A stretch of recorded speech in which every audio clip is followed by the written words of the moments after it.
പാലക്കാട്ടെ ചൂട് 40 ഡിഗ്രി കഴിഞ്ഞ വിവരം അറിഞ്ഞു കാണുമല്ലോ. പ്രചരണത്തിനിറങ്ങുന്ന പ്രവർത്തകർ സൂക്ഷിച്ചാൽ ദുഃഖിക്കേണ്ട. ഇല്ലെങ്കിൽ ശരീരം പൊള്ളി ഈ അവസ്ഥയിലാകും. 2 ദിവസം മുൻപ് വീട് കയറിയുള്ള പ്രചരണത്തിനിറങ്ങിയതാണ് തോമസ് എബ്രഹാം. വീട്ടിലെത്തി ഷർട്ട് അയച്ചപ്പോൾ ശരീരത്തിൽ നല്ല നീറ്റൽ. ഇലക്ഷൻ വർക്കിന് വേണ്ടി ഇറങ്ങിയതാണ്. അപ്പോൾ ഒരു 10:30-11 മണി ആയപ്പോഴത്തേക്കും എനിക്കിങ്ങനെ ശരീരത്തൊരു പുകച്ചിലും ഒരു ഇതും തോന്നി. അപ്പോൾ ഞാൻ ഇവരോട് പറഞ്ഞു എൻ്റെ ശരീരത്തിന് എന്തോ ഒരു ഇത് വരുന്നുണ്ട് പറഞ്ഞു. അപ്പോൾ അവർ എന്നാൽ നീ റെസ്റ്റ് എടുത്തോ എന്ന് പറഞ്ഞു. അവിടെ ഇരുന്നു. അങ്ങനെ ഞാൻ വീട്ടിൽ പോയി. രാത്രി അങ്ങോട്ട് കഴിഞ്ഞ് നേരം വെളുത്തപ്പോഴത്തേക്ക് ശരീരം മൊത്തം കുരുക്കളായി പൊന്തി. അങ്ങനെ ഇവരുടെ ആ ഹോസ്പിറ്റലിൽ കൊണ്ടുപോയി. അങ്ങനെയാണത് അറിഞ്ഞത്.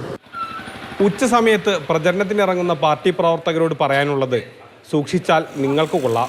ഉച്ചവെയിൽ ഉച്ചയിലടിക്കുമ്പോൾ എവിടെയെങ്കിലും സൈഡാകുന്നതാണ് ബുദ്ധി.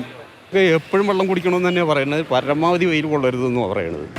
ഇത് വന്നു കഴിഞ്ഞാൽ പിന്നെ ഒരാഴ്ച ഒരു 4-5 ദിവസം, ഇപ്പോൾ എനിക്കത് 3-ാമത്തെ ദിവസമാണ്. അത്യാവശ്യം നല്ല വേദനയുണ്ട്. AV മുകേഷിനൊപ്പം ഗോകുൽ VS, മാതൃഭൂമി ന്യൂസ്, പാലക്കാട്.